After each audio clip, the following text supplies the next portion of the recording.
but to be a voice that will shake a nation. Oh God, give us the evangelistic music that will reap the harvest and fill stadiums. God, we're daring to believe for a revolution of sound that will rip open the heavens and shape history.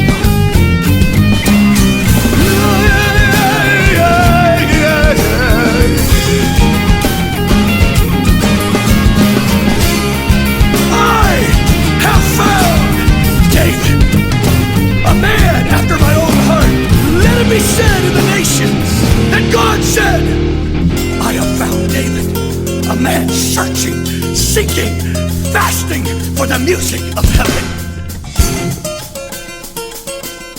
And when they get that sound, the whole earth will resonate and move to the rhythm of the man of God, the singer of song, Christ himself.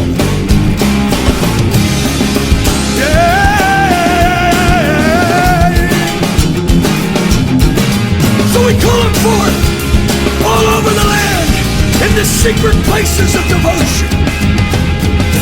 Burn in their heart and make them 10 times better. Make them 10 times better than the sounds of the earth. Todos bem? Como é que vocês estão? Felizes? Dá um sorriso para quem está do teu lado. Não adianta, está de máscara. Dá uma piscadinha assim, ó. Dá uma piscadinha. Aê. Todos bem? Glória a Deus por isso. Vamos remir o tempo.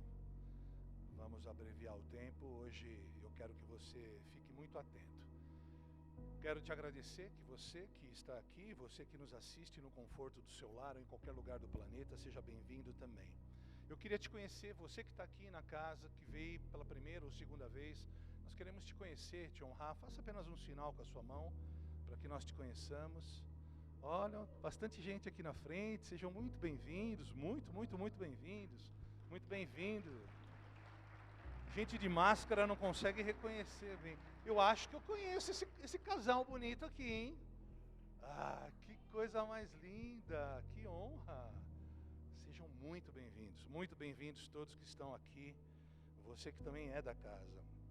Amados, eu quero que você preste muita atenção, obviamente, em toda a mensagem, é uma mensagem de Deus, que primeiramente é ministrada a nós, é para nós, e depois para a comunidade, enfim, para todo o corpo de Cristo ao redor da terra. Mas eu creio que essa é uma mensagem que vai desconstruir uma cultura errada e edificar uma cultura correta nestes últimos dias. Amém? Essa mensagem é uma mensagem compilada e adaptada de ensinamentos e de conversas com meu pai espiritual e de uma mensagem que ele ministrou. E eu não tenho dúvida que essa, de fato, é uma mensagem que vai produzir desconstrução em algumas síndromes mentais, em algumas coisas que nós carregamos ao longo do tempo e que precisam hoje se findar.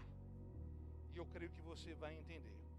Eu quero falar de que maneira nós administramos as nossas entradas e saídas de lugares.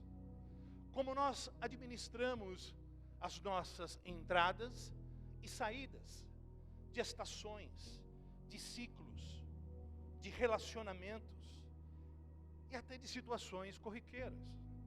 Eu intitulei essa mensagem como efeito colateral.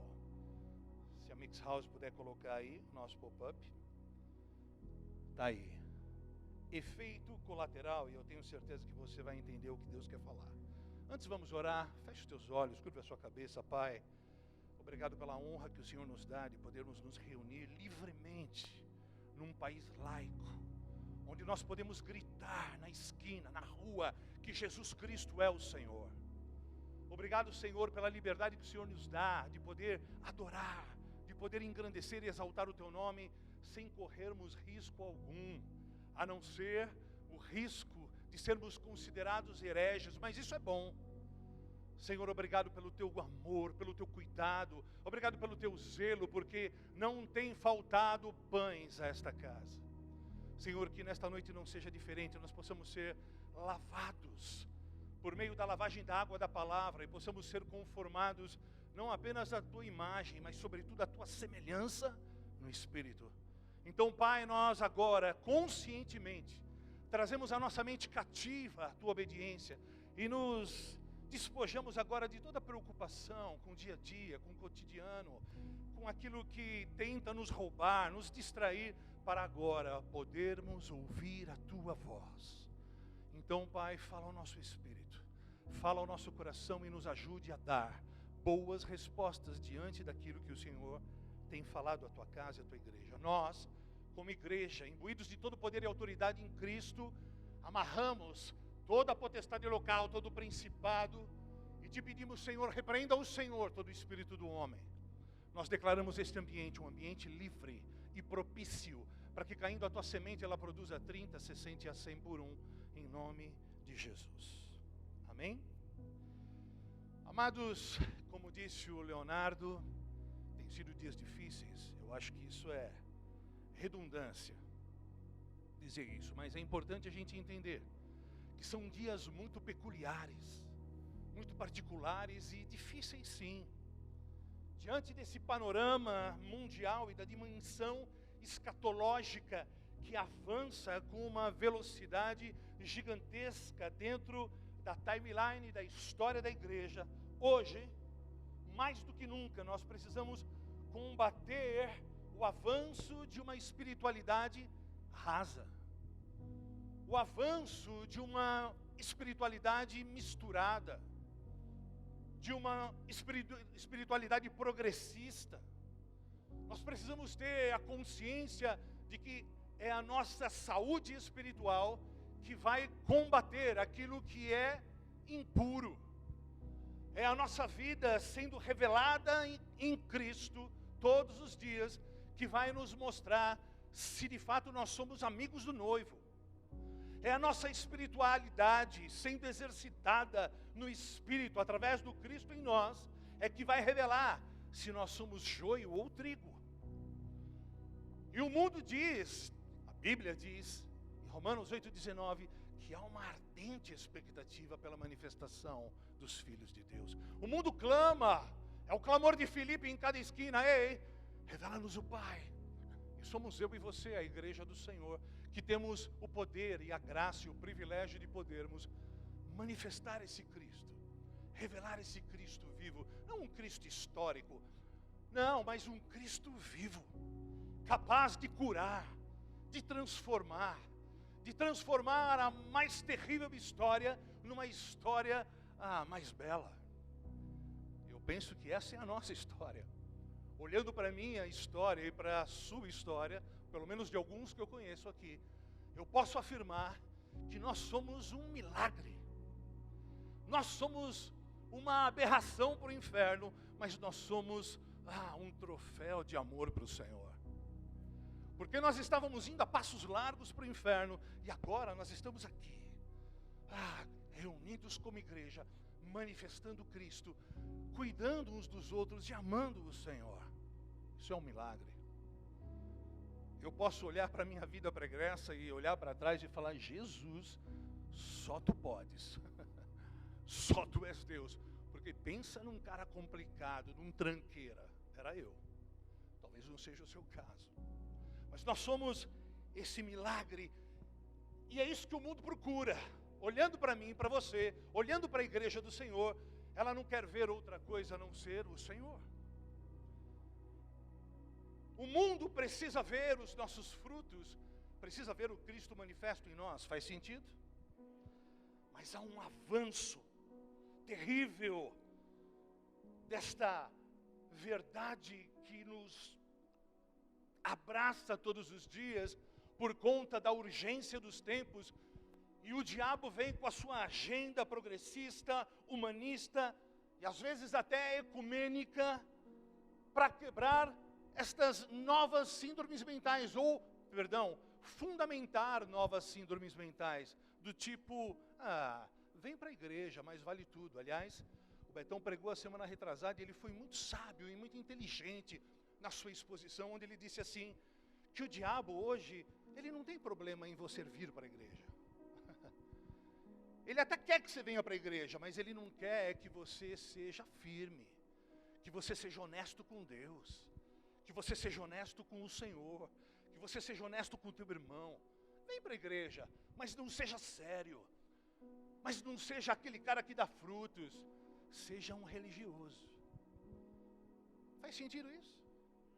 Então, ele que é muito sábio e que não é nada óbvio, ele sabe. Se ele vier para você dizendo assim, não vai para a igreja, você vai para a igreja.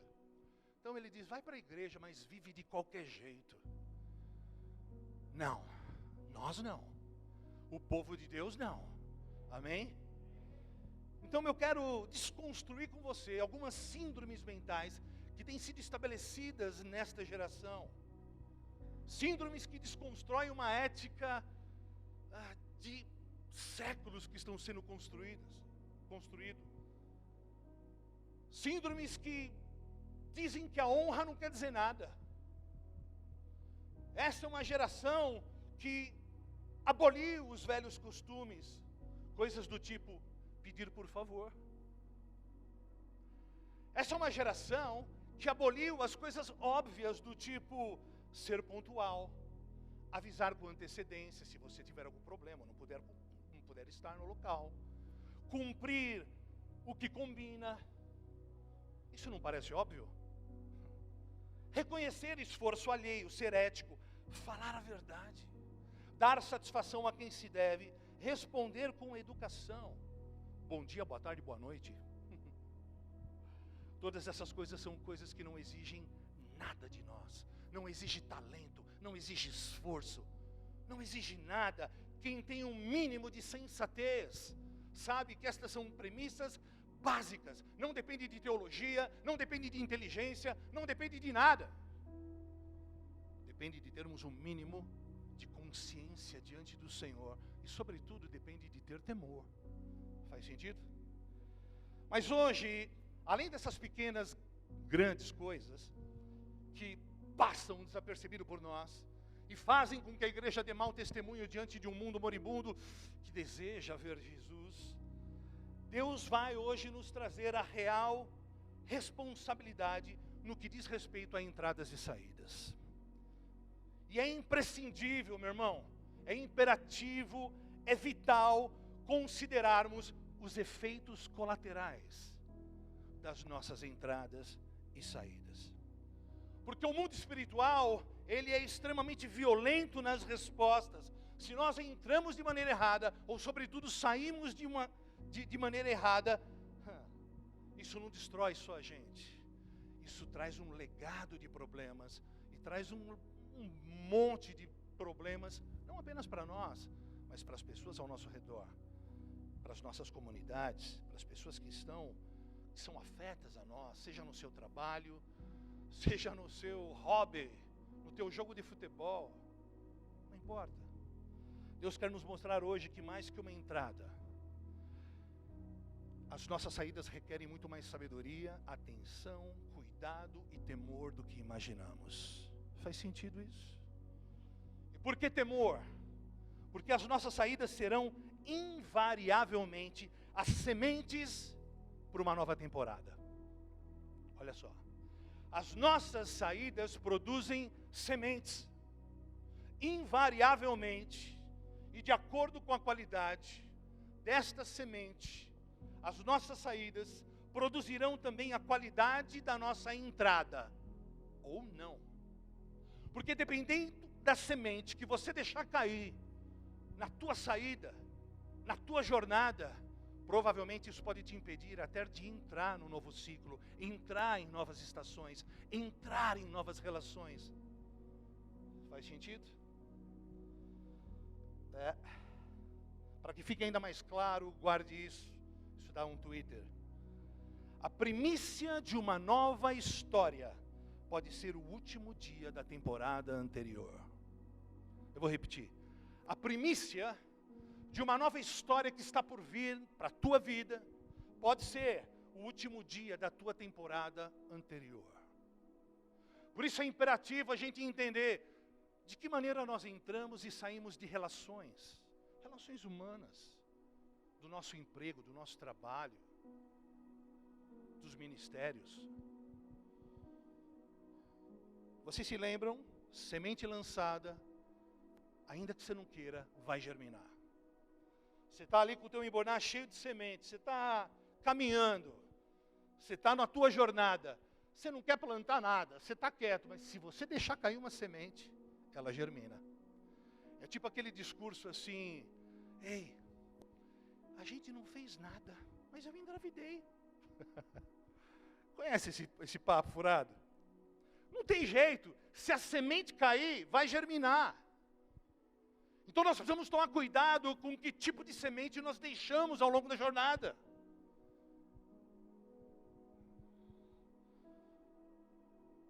E por conta da nossa cultura encharcada com esta mentalidade grega, que aponta para a vaidade, para o orgulho, para o eu, para a construção de um belo homem, de um belo ministério. Por conta desta cultura hedonista, humanista, progressista, isso ainda fica mais evidenciado para esta nossa geração, não a minha, mas para as pessoas entre 15 e 35 anos, por conta que esta é uma geração pedagogicamente doutrinada por Paulo Freire. Você já deve ter ouvido falar em Paulo Freire, um decano aí da pedagogia e tal. Foi ele que nesses últimos 20 anos, pelo menos 20, 30 anos, que ditou como é que seria ensinado para o teu filho e para o meu filho, como é que chegaria até nós o ensino. E como eu disse há poucos dias atrás, hoje em dia, se você mandar um filho para a faculdade, você precisa orar muito para ele não se perder. Hoje, mandar um filho para a escola, você tem que orar muito para ele não se desviar. Eu estou falando alguma loucura? Sim ou não? Vocês estão com uma carinha tão quietinhos? Infelizmente, essa é uma geração doutrinada por Paulo Freire, por um marxismo cultural cada dia mais agressivo. Jovens que não sabem ouvir não. Jovens que foram criados numa pedagogia que diz que tanto faz você tirar 10 ou 0. Não diga não, não corrija. Tanto faz. É importante que ele passe de ano. Os pais e mães que estão aqui, eu estou falando algum absurdo? Pois é. Sabe, tudo que se impõe ou contrapõe a esta geração produz revolta, indignações. Eu discordo. Eu me rebelo. Nessa cultura, encharcada com estas insatisfações almáticas, nós, sem perceber, somos ditados por carências emocionais e imputamos a Deus, muitas vezes, responsabilidades que, obviamente, Deus não tem. Olha, eu estou fazendo isso porque Deus me falou. Não, irmãos, Deus não te falou nada. Você está falando aí aquilo que você ouviu, fruto das suas carências emocionais. Porque existem protocolos e desenhos celestiais que, se você não seguir, meu irmão, você vai se dar mal. Então esse papo de que Deus disse, Deus me falou, cuidado. Nós precisamos ter cuidado. Eu volto a frisar, a primícia da tua nova história pode ser o último dia da tua saída. Essa é uma geração tão convicta que sempre está certa, que nós sempre oramos, até a minha geração, para que Deus abra novas portas. Portas que nós queremos abrir, mas nós nos esquecemos e desprezamos a maneira como nós deixamos ciclos para trás. Nós desprezamos a maneira como nós abandonamos relacionamentos amorosos. E é estreita. Relacionamentos comerciais, empréstimos, alianças, investimentos. Faz sentido?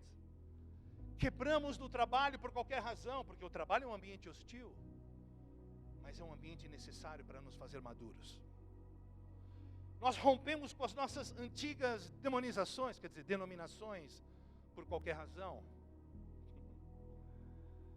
A nossa saída, a nossa semente e nossa saída de uma estação, ciclo ou relacionamento, vai ser colhida por Deus como uma semente de uma nova estação. E Deus nos pergunta hoje, qual foi o tipo de semente da tua última saída? Vocês estão ouvindo? Vocês estão aqui? Participa comigo, gente. Dá um glória a Deus aí. Fala alguma coisinha comigo. Para eu não achar que vocês estão dormindo. Por que é importante atentar para isso?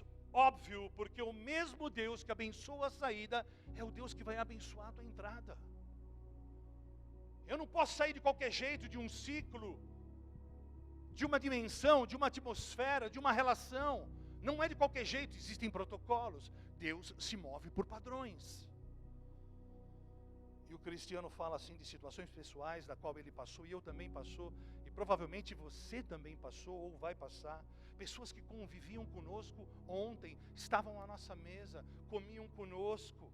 Pessoas que amamos, irmãos de jornada, irmãos de caminhada, filhos espirituais, amigos de anos, que de repente, sem nenhuma razão, desaparecem.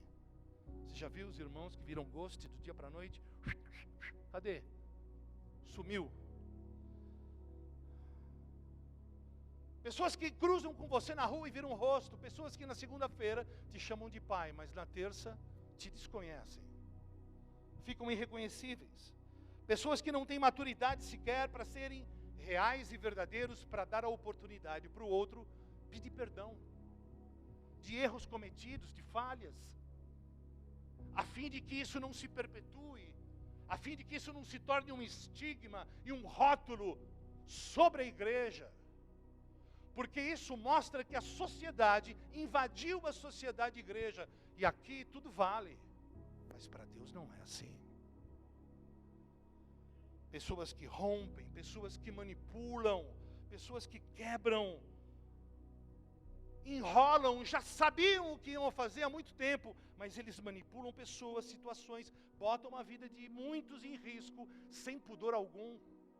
Estrategistas errados na hora de sair. É incrível. Ao invés de ser simples, real, puro, honesto, não. São mega estrategistas na hora de sair e o fazem de maneira maligna, errada. Sabe por que muitas vezes acontece também? Porque dão ouvidos a outros. Dão ouvidos a outras vozes. Lembra daquela palavra que dizia, são umas cabaninhas por aí. Pessoas que fazem discursos fantasiosos, desnecessários, atitudes frias, que só trazem prejuízo às relações humanas. Eu estou falando de relação humana também, de entrar num namoro e sair num namoro de maneira correta. Aliás, não existe namoro, tá? Deixa eu me corrigir aqui. Não existe namoro na Bíblia.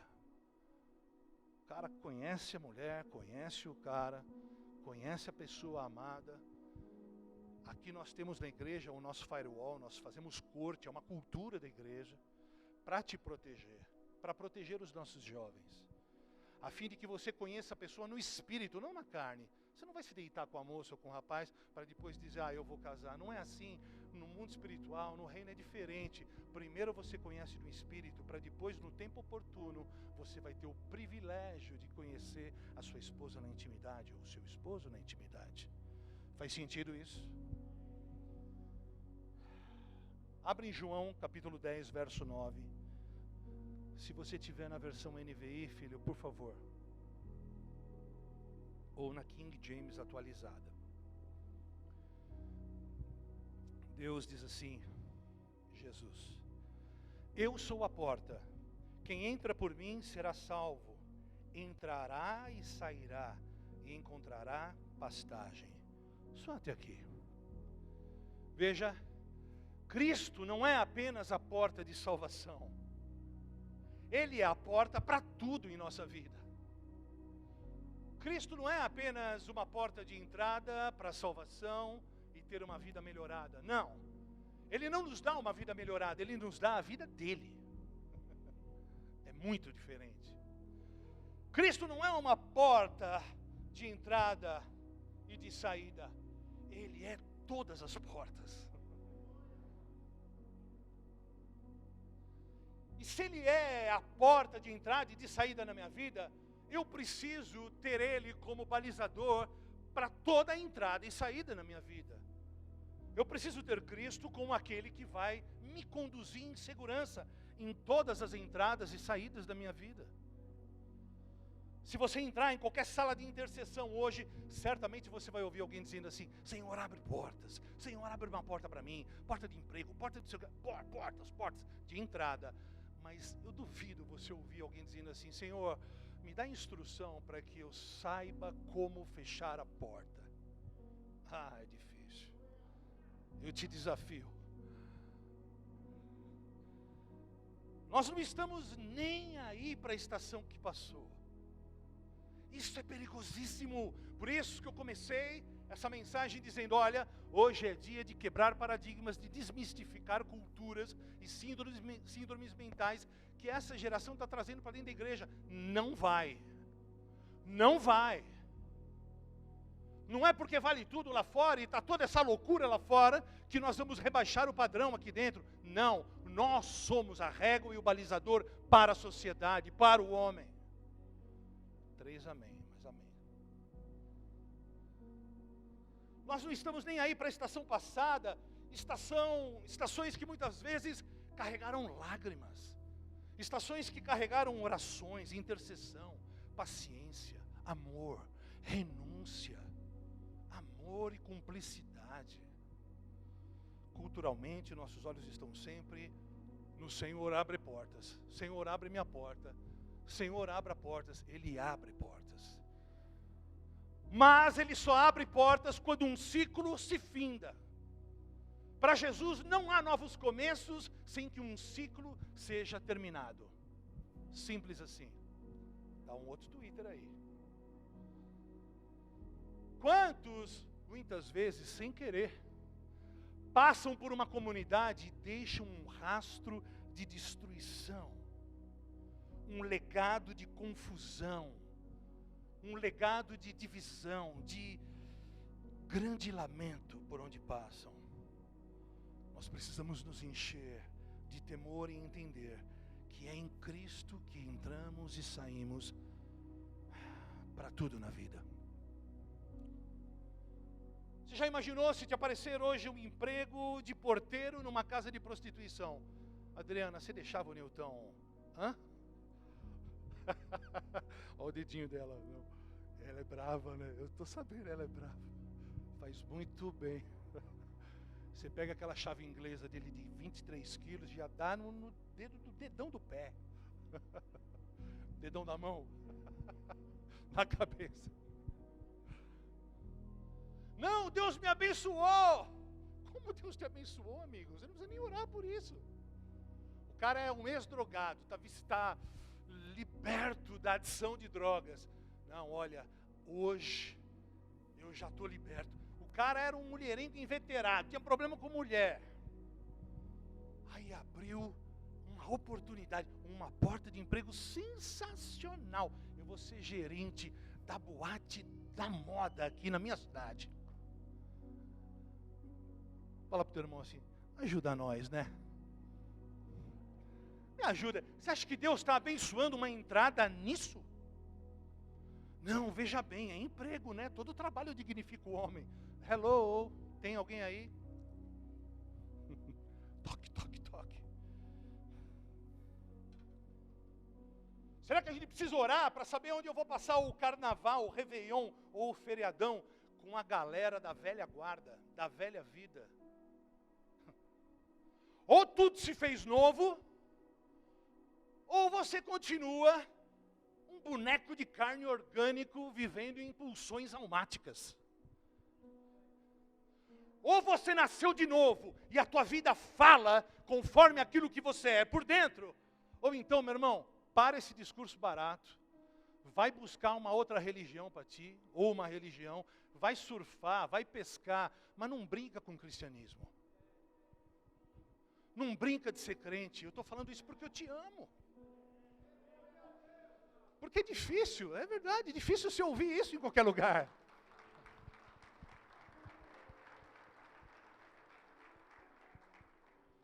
E eu costumo dizer sempre que a igreja é o lugar mais perigoso para se estar.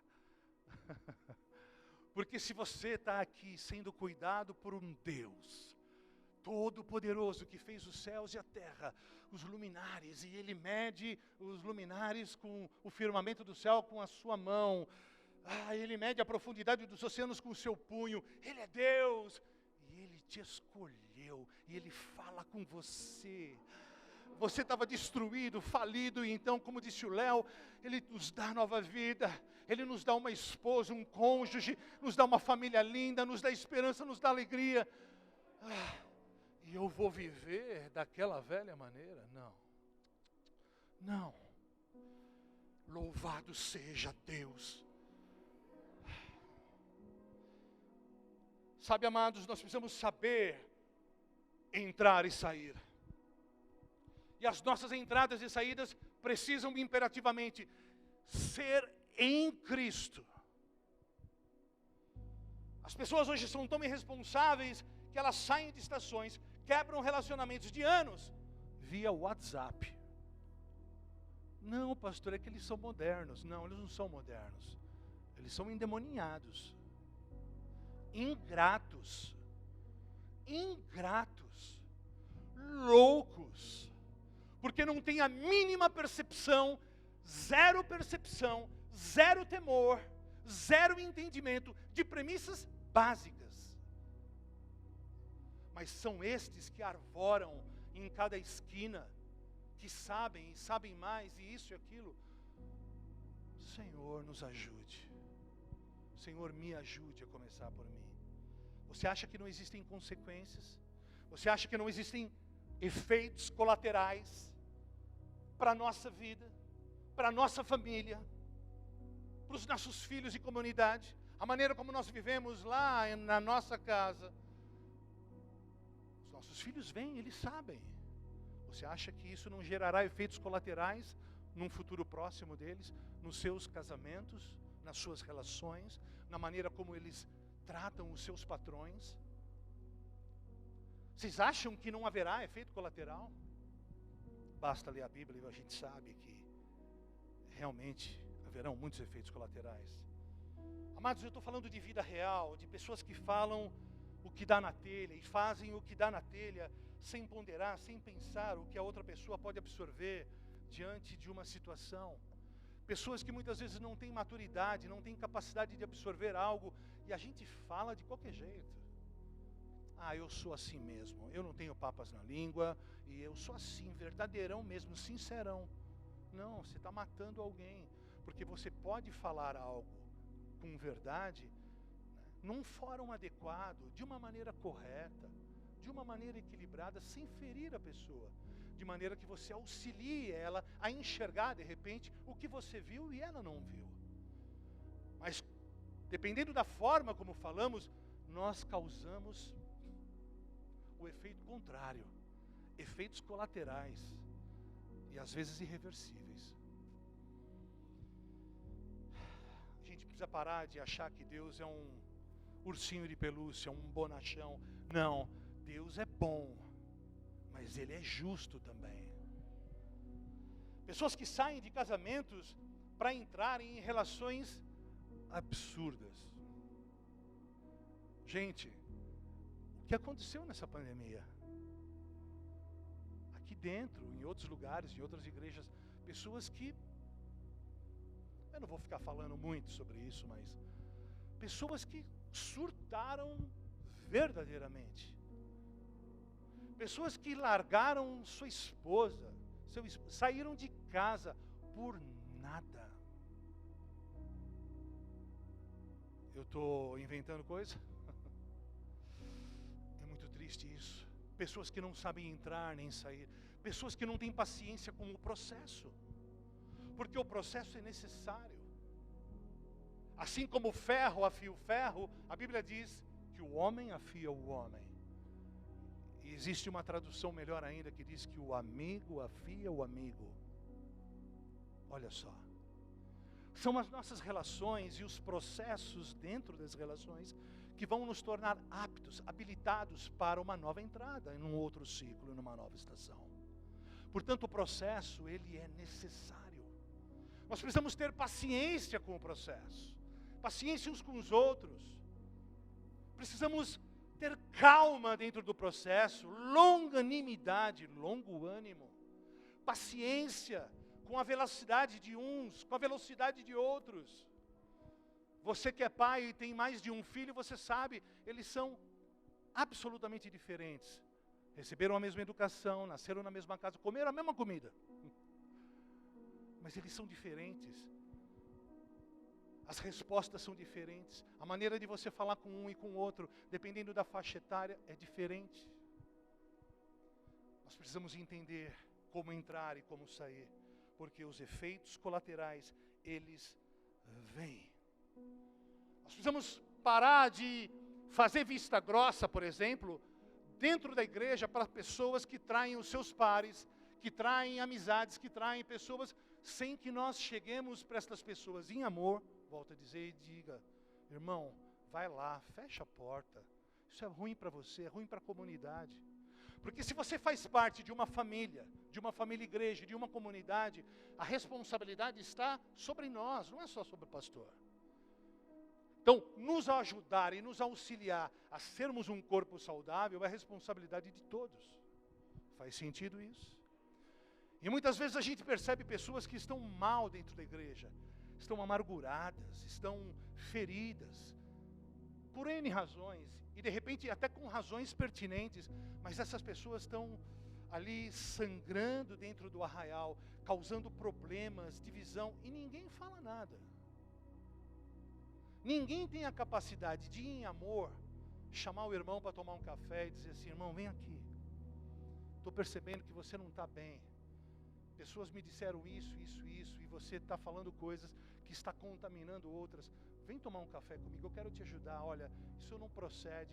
Se há algo que te faz mal, vamos até a nossa liderança, vamos lá resolver. Vamos lá, dê a chance para a sua liderança te pedir perdão, se você está tão convicto assim. Não faz sentido isso, gente? Para que nós sejamos uma comunidade de fé, saudável, para que nós possamos avançar, sem ficar perdendo tempo com coisinhas. A igreja deveria ser o exemplo para a sociedade. Nós deveríamos ser a esperança e a régua para a Babilônia e para o Egito. Mas nós não temos sido. Eu não quero que isso seja um peso para você, mas seja uma provocação. Para que você diga assim, eu não aceito ver a minha comunidade, a minha família, o corpo de Cristo, eu como noivo, eu como amigo do noivo, eu não aceito isso para a minha família. Eu vou lutar de todas as formas para que a minha família seja uma família equilibrada e saudável. Não faz todo sentido isso?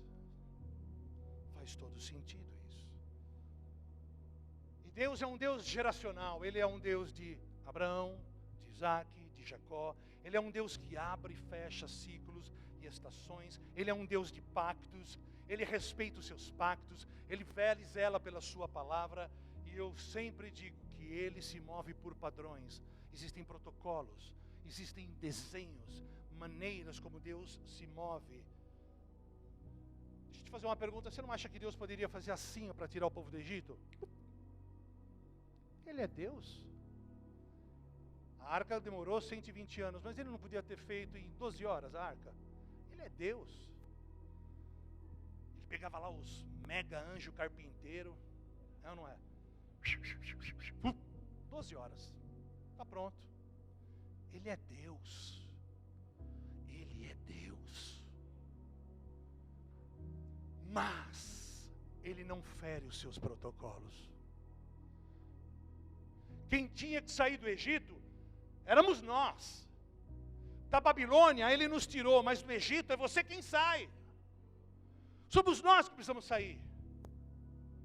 Então Ele diz assim para Moisés, o seu servo: Moisés, vai até o faraó e diga para ele que o eu sou mandou que ele deixasse o meu povo ir. Então vai lá, Moisés, e diz isso para faraó. Vai lá.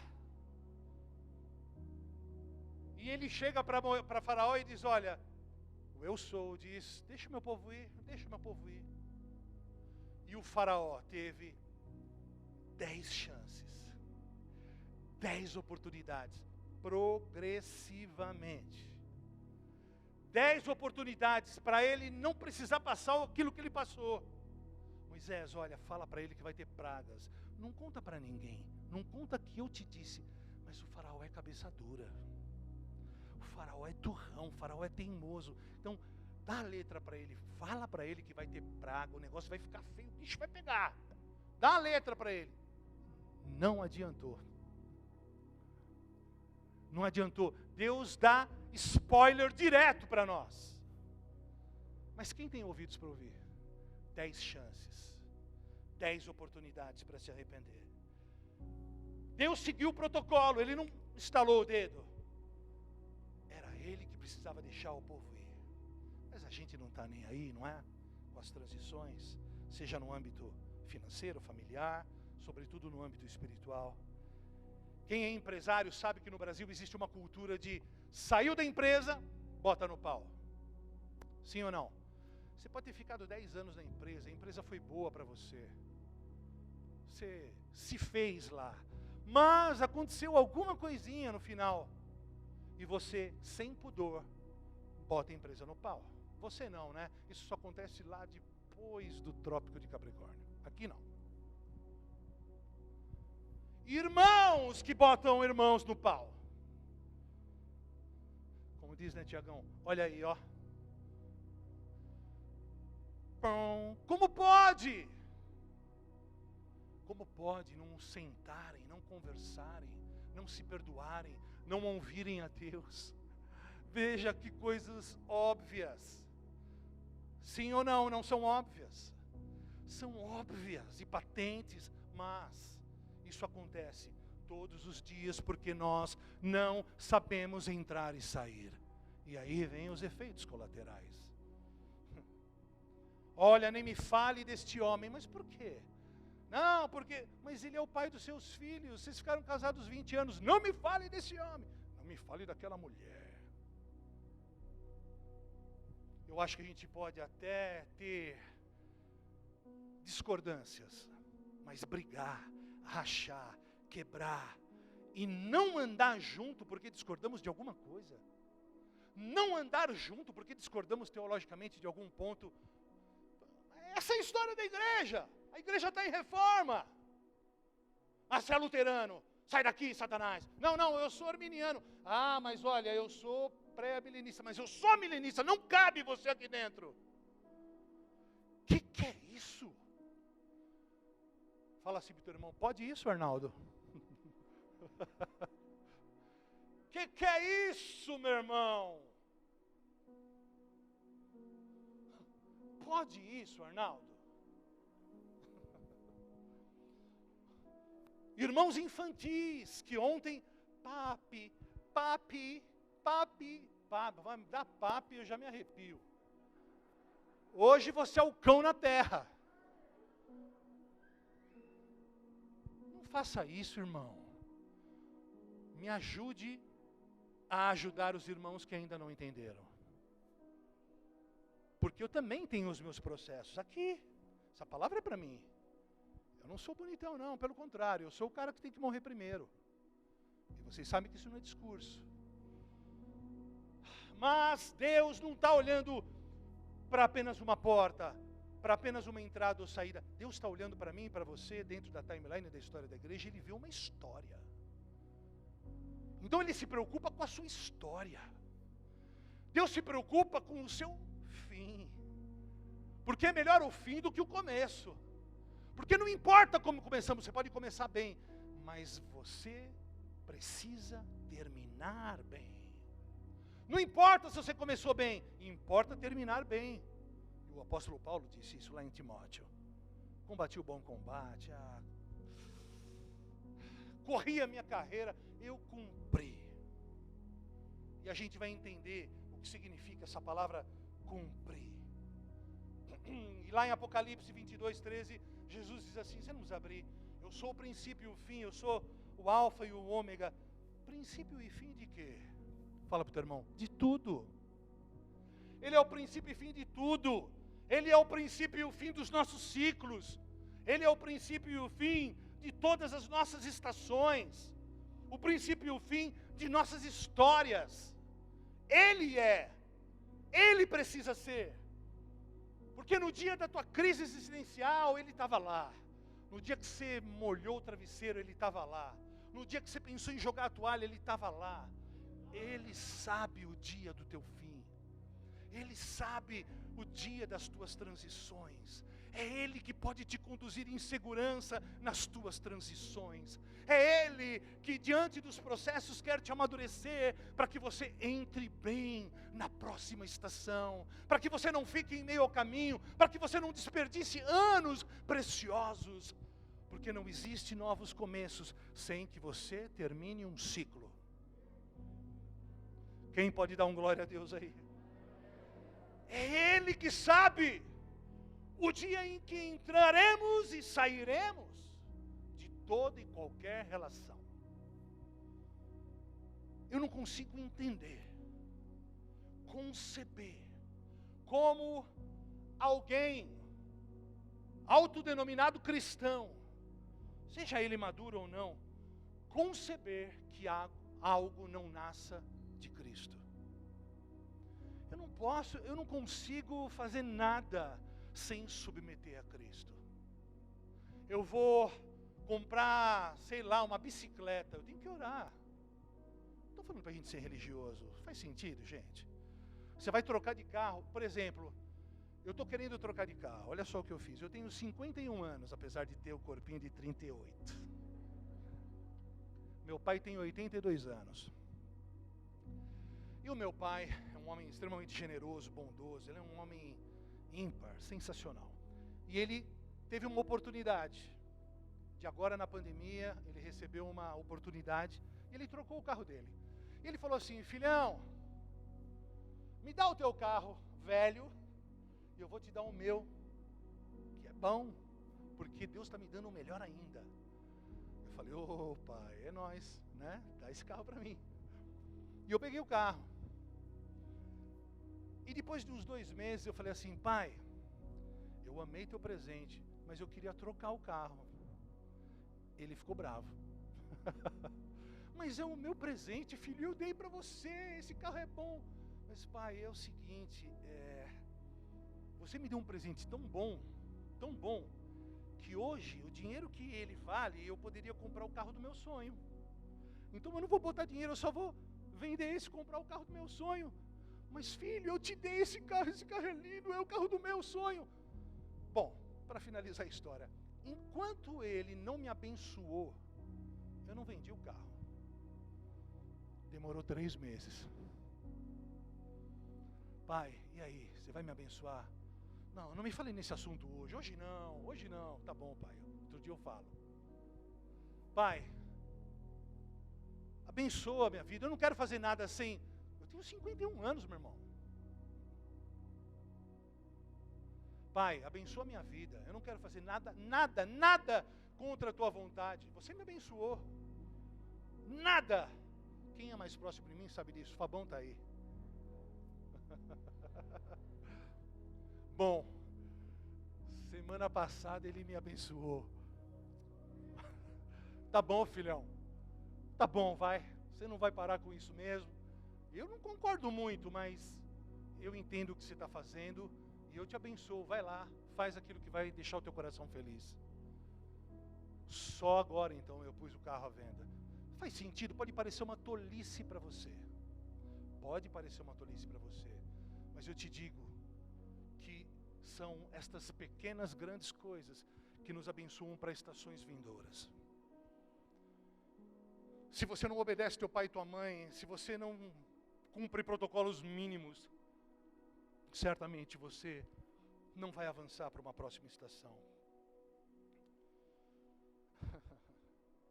Entrar no investimento, entrar num financiamento sem orar.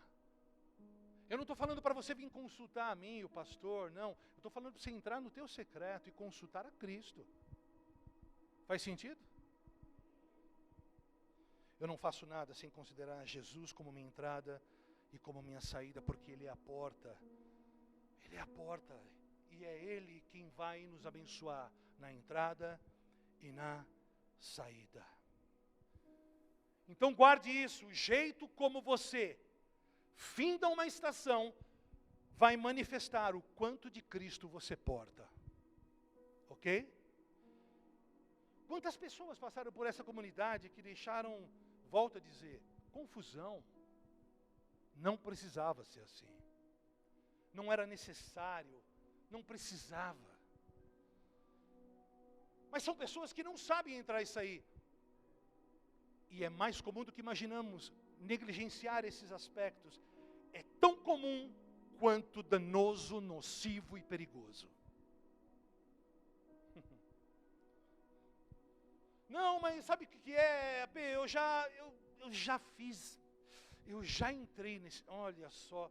Ai, se eu tivesse falado com você antes. Ai, essa ministração demorou. Ai, já foi. Mas, como eu não sabia, então Deus abençoa. Não, meu irmão. Deus não abençoa as nossas lambanças. Ele não abençoa as nossas lambanças. Ele não abençoa o que a gente faz. Ele abençoa o que Ele faz. Eu, sinceramente, não consigo imaginar alguém começando algo a partir da sua vontade. Não consigo. Qualquer coisa. Eu não sei se você já ouviu alguém falar assim perto de você. Talvez você já tenha assistido um filme, alguma coisa assim, né? Tipo assim, Wesley, você toca demais. Rapaz, Israel, você toca muito, mas muito. Eu até acho, não conta pra ninguém, que você é a encarnação do Jimi Hendrix. Você toca demais, meu. Na hora que você toca eu me arrepio. Irmã, você parece a Beyoncé. Quando você canta eu fico com as nucas arrepiadas. Mas ninguém contou que ela não é a Beyoncé, ela é a Beyoncé.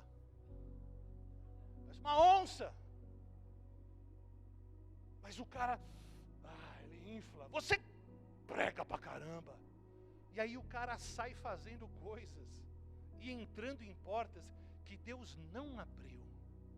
Sai iniciando processos e fazendo coisas que Deus não abençoou. Gente sem cicatriz, sem história, sem estudo, que agora virou teólogo. Mas como assim? Da noite por dia? O que te avaliza? Qual é o teu testemunho? O que eu vejo de vida real? Qual é o rastro? Qual é o legado? Qual é a história? Ou nós pegamos a história de cada um na gôndola do supermercado? A Bíblia diz em Lucas 17, diz que o reino não virá com uma realidade aparente, não virá com evidência exterior. Quem me ama ainda? Iniciam coisas, abrem portas, com vontade própria. Não esperam o processo, não se submetem ao processo, não esperam o kairós. Sabe de uma coisa? Ninguém pode impedir o ministério de alguém. Ninguém. Não, porque o apóstolo não quer que eu pregue, porque ele acha que eu prego muito bem, então as pessoas vão se conectar a mim. Numa casa paternal, o Léo dá risada. Numa casa paternal, não pastoral, paternal, os pais entesouram para os filhos. E tudo que um pai quer, que os filhos possam ir mais alto, mais longe, que eles sejam mais profundos. Porque ele é pai. Ele é pai. Mas quem não é filho tem uma mentalidade assim. E aí, abortam processos, atravessam pontes e estradas e dinamitam a ponte para trás. Veja Jesus, que é o nosso exemplo máximo.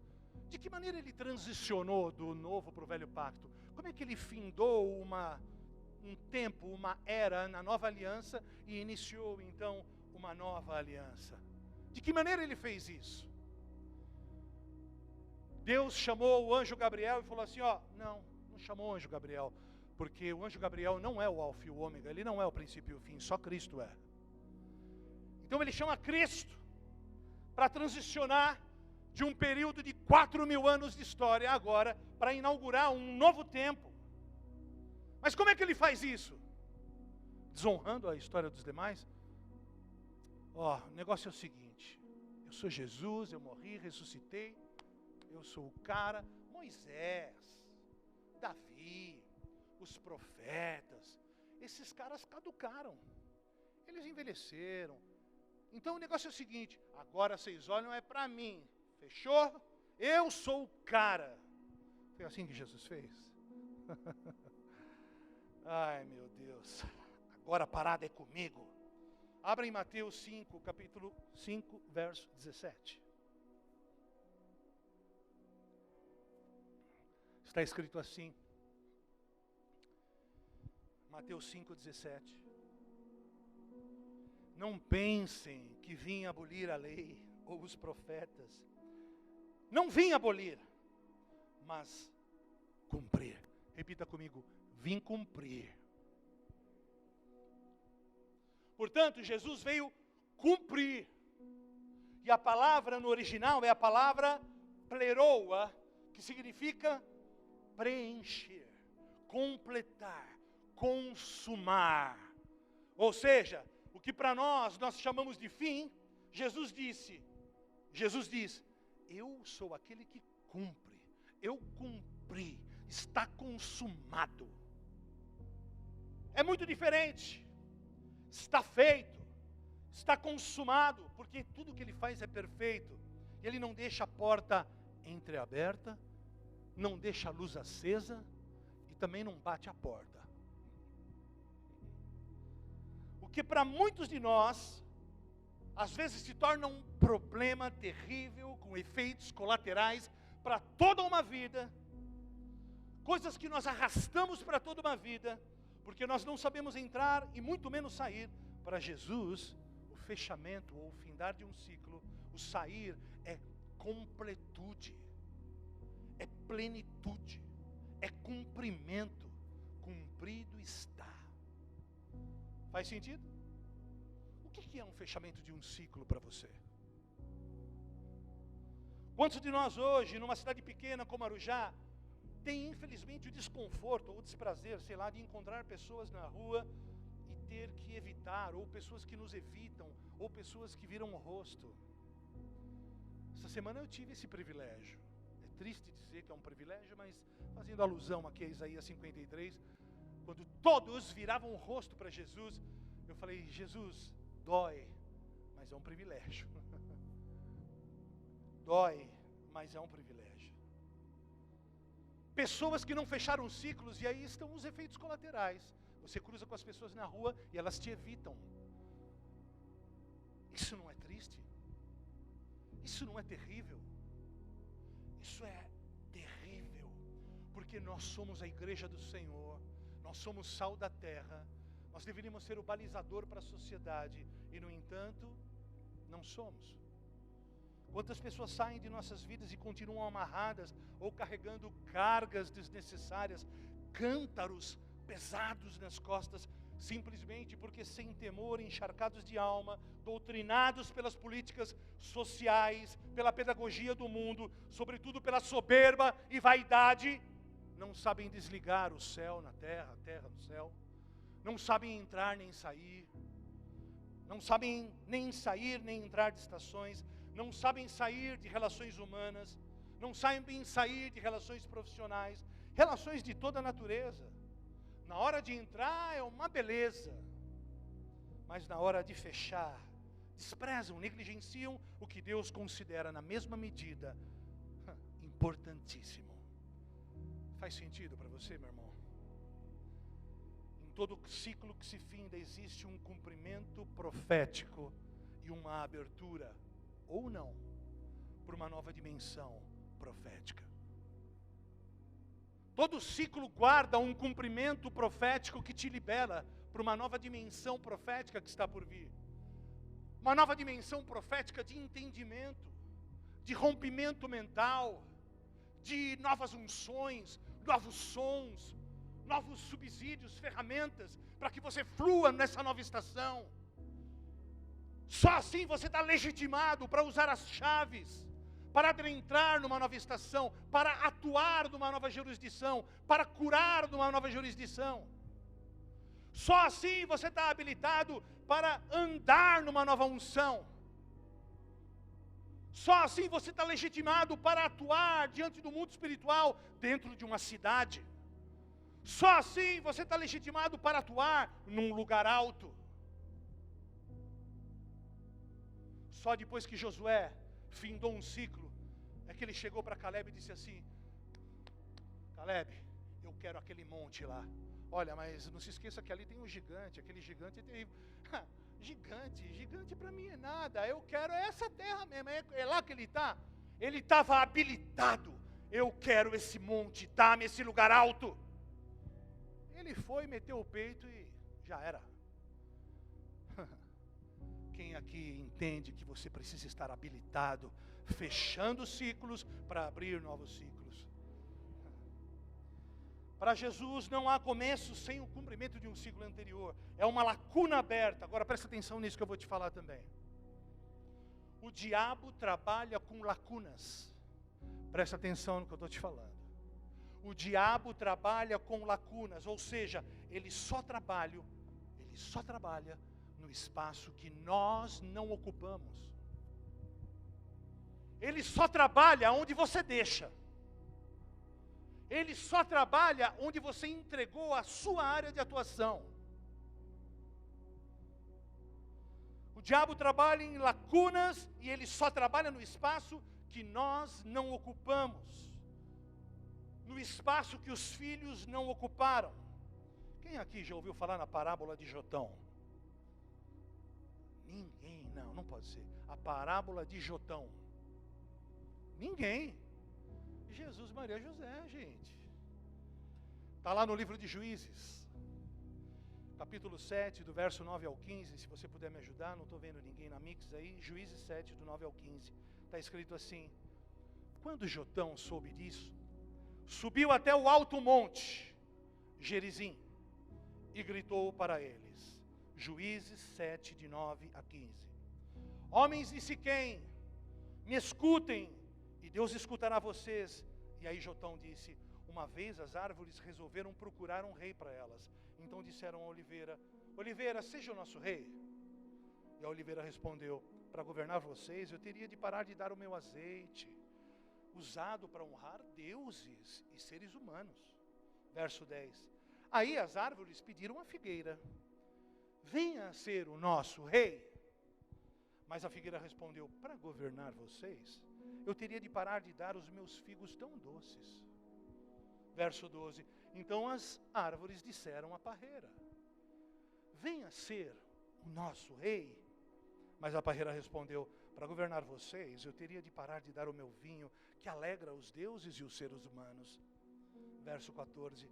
Aí todas as árvores pediram ao espinheiro: venha ser o nosso rei.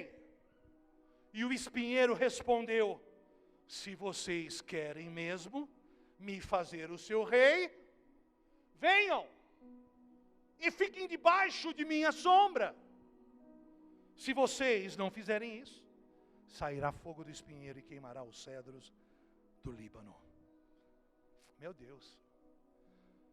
Sabe quem era Jotão? O 70º filho de Gideão. Gideão era bala. 70 filhos, meu irmão. O cara era fera, hein? Para fazer 2 já dá um trabalho, meu irmão. Mas ele era o 70. Olha que número bonito. Quem é você? Eu sou o 70. Cara, que número top. O cara era o 70º. E está lá ele no tempo de Juízes.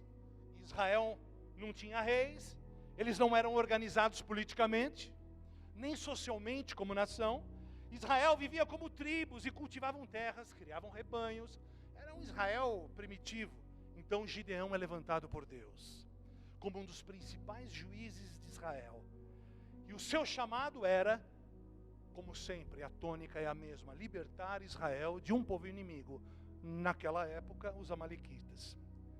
Então Deus o instrui e ele faz exatamente seguindo os protocolos. E ele destrói primeiramente a instrução de Deus: vá lá e destrua os ídolos da casa do teu pai.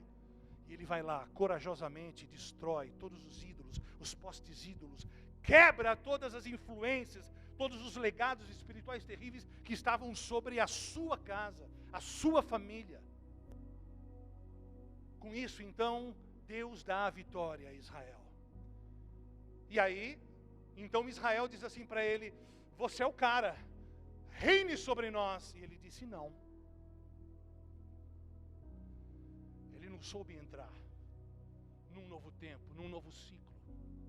Ele não discerniu que aquilo era bom ou ruim para Israel. Então, porque o legítimo não teve a leitura correta da história, ele não soube entrar dentro do Kairos, ele não discerniu o tempo, propósito e modo. Isso te parece peculiar? Ele não discerne aquilo que Deus está fazendo, preparando uma entrada para um novo ciclo. Ele diz não. E então, quando nós não reinamos, o diabo sempre levanta um plano antagônico. E aí ele levanta um filho, Abimeleque. Abimeleque, olha só o cara. Ele se apresenta dizendo assim: eu estou aqui. Os caras não querem entrar nessa parada aí, mas eu quero.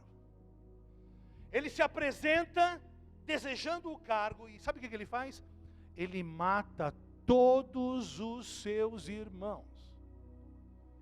Não, peraí, você não ouviu? Ele mata todos os seus irmãos para que não haja concorrência. Mas Deus é Deus, né?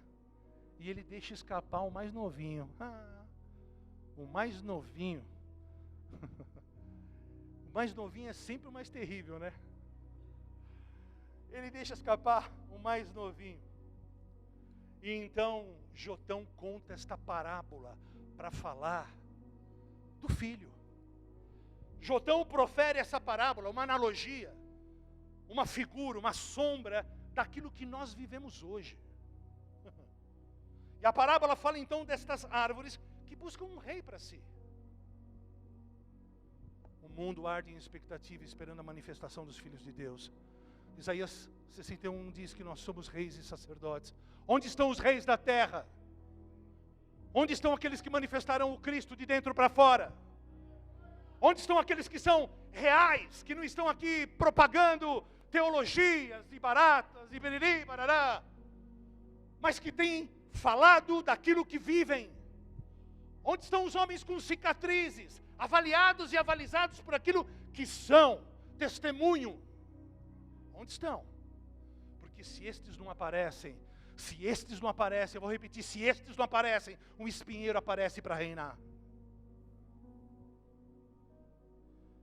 Então as árvores, que aqui em analogia são os homens, procuram a oliveira, que tipifica o óleo, a unção e os dons espirituais que trazem vida para a igreja, as revelações e os dons do Espírito. Mas a oliveira diz: não. E então os homens ou as árvores procuram a figueira. A figueira representa Israel, representa o povo escolhido. Todas as ações de Deus na terra estavam concentradas para Israel.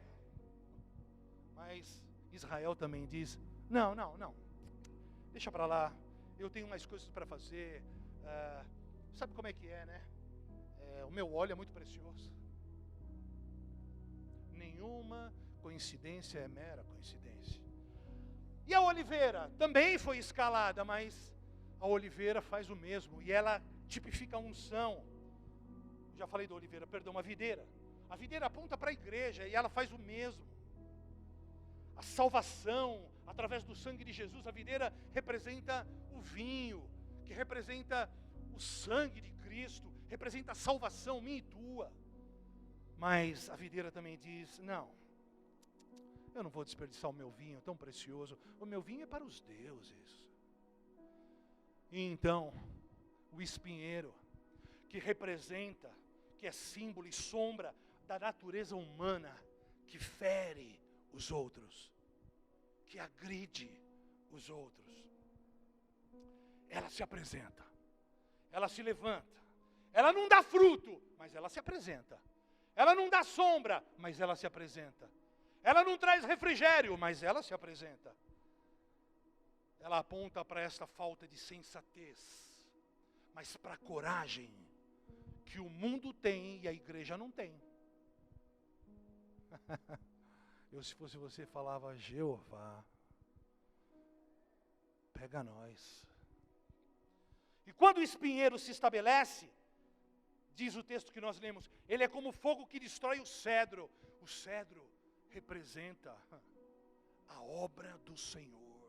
O cedro representa os propósitos de Deus sendo estabelecidos na firmeza e no poder e na grandeza e na nobreza de uma árvore singular, extremamente resistente, ereta, reta, uma árvore de lei, o cedro.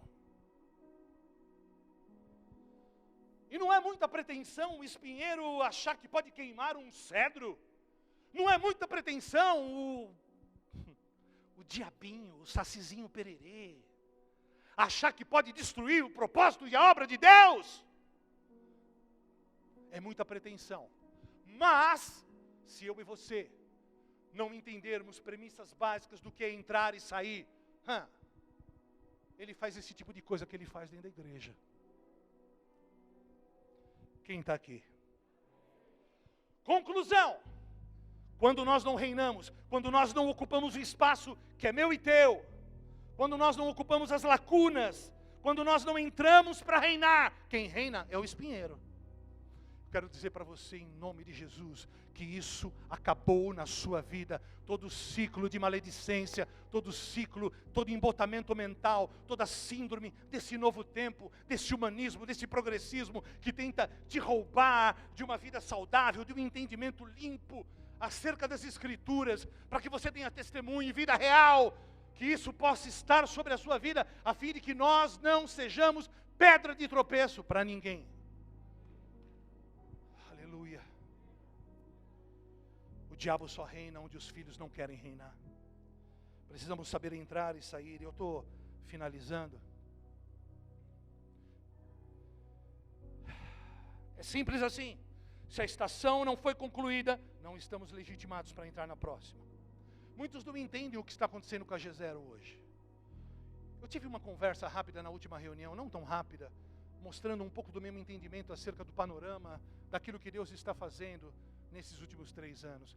Mas muitos que têm um entendimento raso, que não fluem no profético e que, sobretudo, não confiam nas suas fontes, e esse é o maior problema, tomam decisões, entram e saem, sem entender, sem percepções espirituais, sem ouvir a Deus, e não apenas colocam o seu ministério, a sua jornada em xeque, mas também de muitas outras pessoas. Deus está levantando uma nova liderança e um novo tempo nesta casa, nesse momento. E somente os homens simples, de coração puro, simples, vão entrar nessa nova estação. E essa não é só a história de G0, a história de uma grande maioria das igrejas.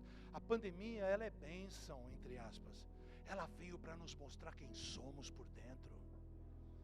Você acha que Deus não está no controle de tudo? Você acha que foram os chineses que inventaram um vírusinho? Eu acho que eles inventaram, mas é Deus que permitiu. Deus está no controle. Deus nunca perdeu o controle e nunca perderá. Você acha que nós estamos passando algum tipo de apertinho por causa dos chinesinhos?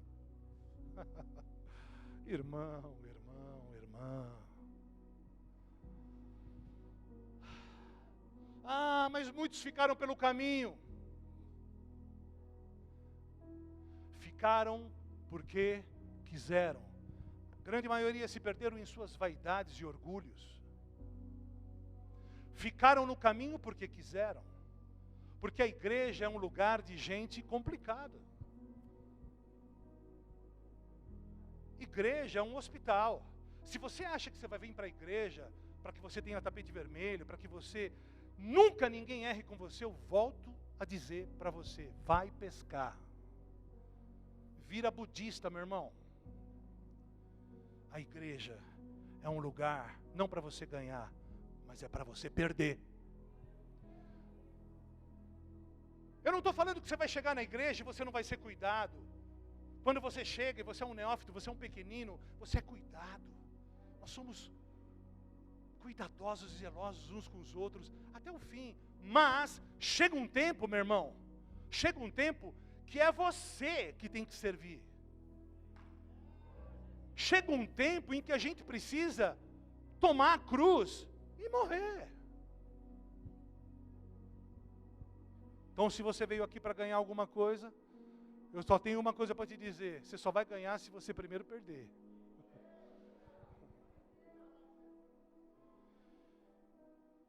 Esse tipo de gente é aquele tipo de gente que é guiado pelo maná. Quando falta o maná, desespera. Nós não somos guiados pelo maná no deserto. Nós somos guiados pela coluna de fogo e pela nuvem de fumaça. Eu não dependo de maná. Porque a provisão virá sempre, porque Ele é a própria provisão. Ele nunca deixará faltar a provisão. Mas eu não me movo por provisão, eu me movo por propósitos. Eu não me movo atrás de recursos, eu me movo por propósitos. E aonde há propósitos, há recurso. Mas o contrário não é verdadeiro. Aonde não há propósito, não há recurso. E aonde há recurso, não significa que há propósito.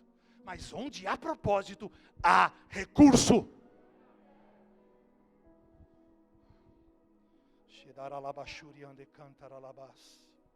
O propósito jamais se renderá ao recurso.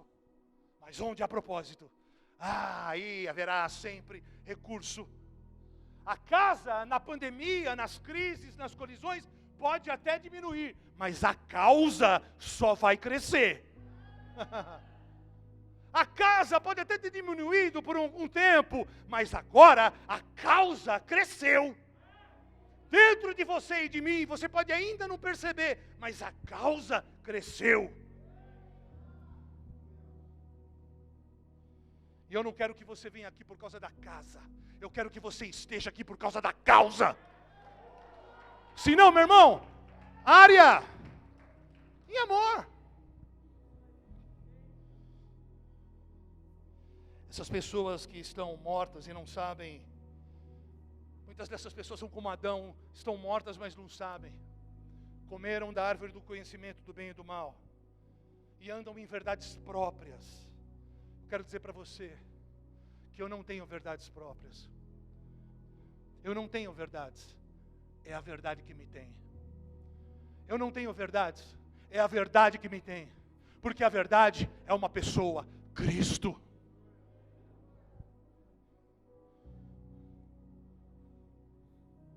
Escreve isso na porta da geladeira. Funciona comigo que sou gordinho. Verdades pessoais só interessam para uma pessoa, para o diabo. Não, mas veja bem, o meu entendimento acerca disso, meu irmão, vai para o secreto, relaxa, faz o básico, põe o tubinho preto, é arroz, feijão, olhão, se tiver um bifinho, glória a Deus, se não tiver, vai dando glória. Para de inventar a roda, para de criar confusão dentro da igreja, para de nhenhenhen, vamos para cima. Faz sentido? Eu só sigo pessoas que têm marcas.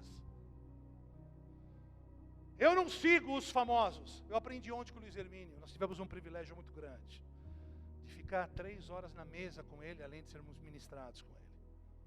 Ele disse assim: pastorzão, não siga os famosos, siga homens úteis. Eu falei: uau, isso aí eu vou ter que fazer um pop-up. Não siga os homens famosos, siga homens úteis.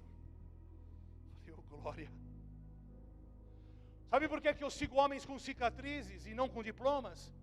Porque lá na eternidade, quando eu chegar perto do Filho do Homem, do Senhor, meu Deus, meu Pai, meu amigo, meu Senhor, Ele não vai estar com diplomas nas mãos, mas Ele vai estar com as marcas nas mãos. E no grande dia e terrível dia, Ele não vai pedir para você outra coisa, os teus diplomas, Ele vai te pedir frutos. Oh Jesus, Ele não está interessado no quanto você sabe, Mas Ele só quer saber se o que você sabe é o suficiente para te fazer entender que você é nada sem Ele e sem os seus irmãos. Ele quer saber se você é sábio o suficiente para entender que você deve ter o teu irmão em maior estima. Ele quer, na verdade, entender e saber aonde está o teu coração, para saber se você está disposto a tomar a sua cruz, se você está disposto a ser o último, se você está disposto a perder a dividida, se você está disposto a perder a razão, se você está disposto a morrer para que outros possam viver. Simples assim. Quem está feliz ainda?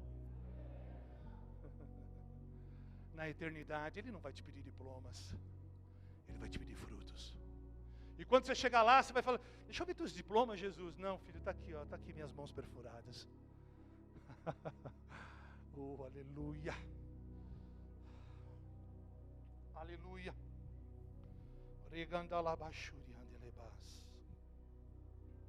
Normalmente, quase todas as situações de transição, eu quero te dar uma notícia, elas são acompanhadas de dor e de humilhação. Cristiano Miranda diz assim, que a dor, ela é pedagógica. A humilhação, ela é pedagógica. E ela é necessária. A dor e a humilhação são necessariamente pedagógicas. Ah, mas veja bem, eu não queria perder a minha razão, eu não queria perder a minha linha, eu não queria... meu irmão, então, fica difícil. Não, mas eu não queria sentir tudo isso. Mas Jesus já disse que seria assim. E Ele disse, aquele que quiser vir após mim, tome a sua cruz. Não é a cruz dele, é a cruz cósmica, da qual Ele já tomou. Ele está falando da minha e da sua cruz. Tome a sua cruz. Quem está disposto a tomar a sua cruz? Isso fala de renúncia. Jesus disse que seria assim. Jesus disse que seria assim, que nós seríamos humilhados e perseguidos. Isaías 53, Ele era como aqueles de quem os homens viravam o rosto. Jesus, Deus, o Deus encarnado. O Deus encarnado. Deixa eu te falar uma coisa, sabe por que muitos de nós hoje abortam os processos e não concluem os ciclos, e já estou finalizando? Porque quando vem uma dor, ou uma quase humilhação, a gente fica bravinho. Como assim?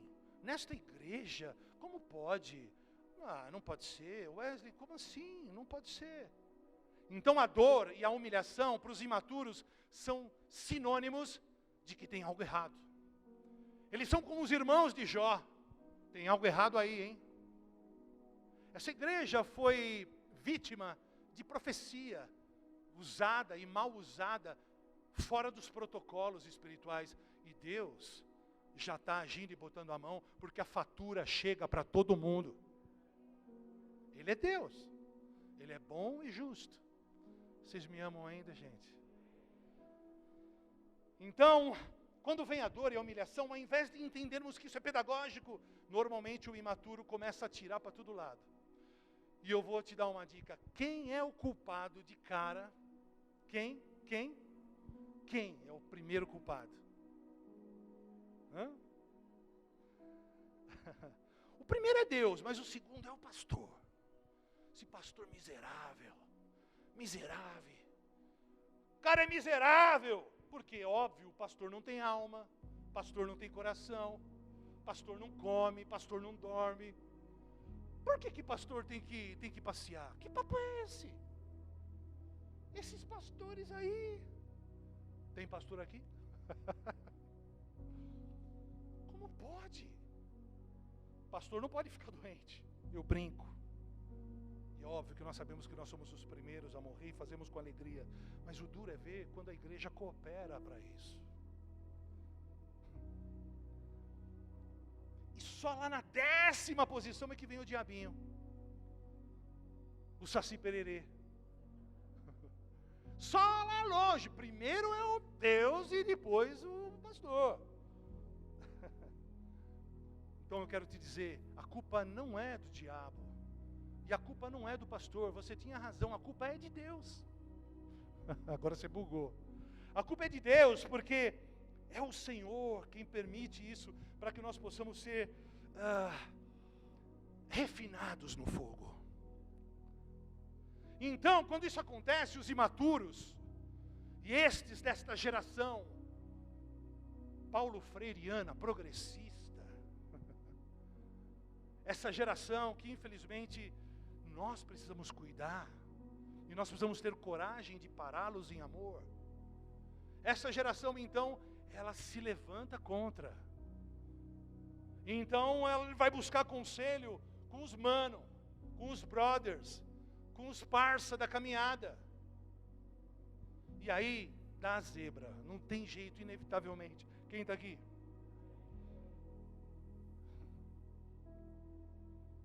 Jesus foi aperfeiçoado por meio daquilo que padeceu.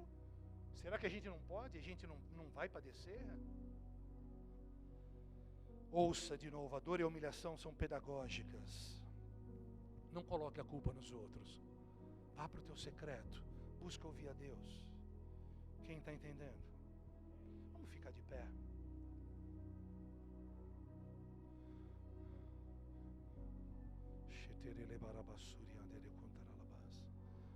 Presta atenção ainda que eu quero finalizar em 2, 3 minutos.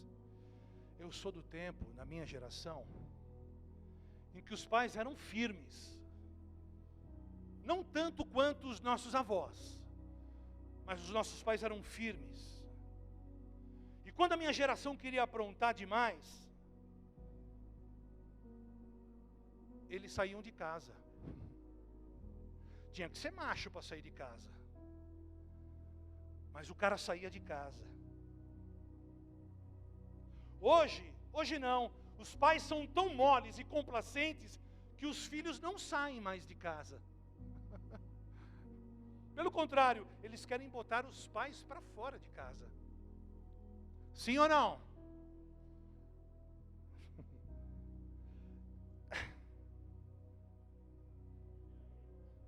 É o poste fazendo xixi no cachorro. É a raposa cuidando do galinheiro. Não dá para entender. E nós, o que vamos fazer com estes nossos amados irmãos? Qual é o nosso papel como igreja? Será que nós temos entendido o que é de fato entrar e sair? Nós não podemos permitir que essa mentalidade hedonista grega esteja dentro da nossa igreja, dentro da igreja do Senhor, dentro da igreja universal. Nós não podemos permitir, porque somos nós que podemos romper com estas questões. Rompendo como? Cumprindo os ciclos. Pare de dar atenção para quem não te ama. Pare de dar atenção de quem não cuida de você, de quem não tem a vida na luz, de quem não senta à mesa com quem não sente à mesa com quem não tem testemunho. Vocês estão aqui ainda? A Bíblia diz assim em Deuteronômio, que Deus humilhou o povo que estava no deserto. Deus humilhou o povo. Sabe para quê? Para mostrar onde estava o coração deles. Eu queria que o Betão viesse aqui me ajudar, por gentileza. Sobe aqui comigo, filho. É por isso que a gente vê hoje tantos nômades evangélicos. Pessoas que não param em lugar nenhum. Pessoas que não permitem que o fogo passe por elas. Nunca encerram ciclos. E os efeitos colaterais deixam um rastro de confusão. Se não dá para fechar um ciclo da maneira certa, então vai para o WhatsApp mesmo. Põe no pau a firma aí. Ah, manda essa menina passear. As pessoas não se importam com o coração de uma das outras. Ah, foram 20 anos de casamento, mas é o seguinte, ela engordou. Coitado de mim. Ela engordou, e aí sabe como é que é, né? Tem uma novinha lá. onde nós estamos com a cabeça. É a síndrome de Saul. Samuel está demorando demais. Então, quer saber uma coisa? Eu vou fazer do meu jeito. Eu vou oferecer esse sacrifício aqui, boa. Eu cansei do casamento, eu cansei dessa igreja, eu cansei das relações, então eu vou fazer do meu jeito. Cuidado, irmão. Deus se move por padrões. Deus tem protocolos. Eu quero que nessa noite nós nos enchamos de temor para poder fechar os ciclos que nos trouxeram até aqui. Porque eu volto a dizer, não importa como você começou, importa como você vai terminar. As pessoas colocadas ao nosso redor são gatilhos para nos mostrar quem somos. Eu vou repetir. As pessoas colocadas ao nosso redor são gatilhos para nos mostrar quem de fato somos.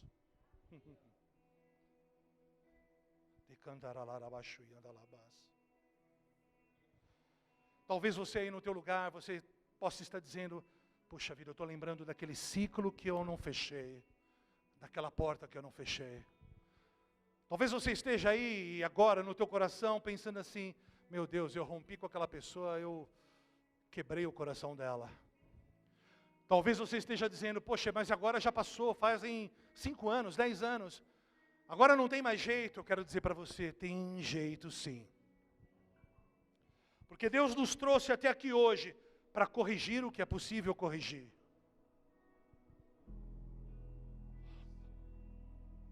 E é muito importante corrigirmos essas coisas, porque eu volto a dizer, não afetam só as nossas vidas, mas afetam os nossos filhos e a história, o legado que estamos deixando. Fecha os teus olhos. Quero te convidar agora a olhar para dentro. Se você reconhece que você tratou mal pessoas, feche os teus olhos, quebrou processos, rompeu ciclos. Se você reconhece que você quebrou alianças, desprezou amizades, quebrou amizades, falou o que não deveria. Se você reconhece que lesou patrões, amigos, pares, cônjuge, seus líderes, se você reconhece que você desonrou teus pastores, saiba, você está no lugar certo, na hora certa. E se você reconhece isso, isso é ótimo. É bom sinal.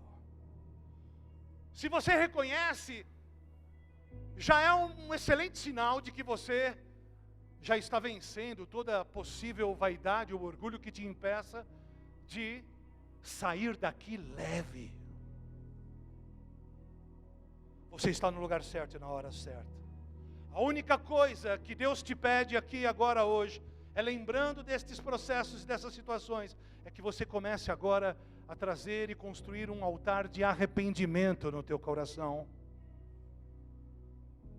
Quando nós falamos de novo pacto, paternidade, apostólico, profético, 5 ministérios, e alguns torcem o nariz dizendo, veja bem, eu vim de um outro lugar, eu venho de um outro padrão. Para de falar, meu irmão. Se você está aqui, se submete, aprende. Seja humilde.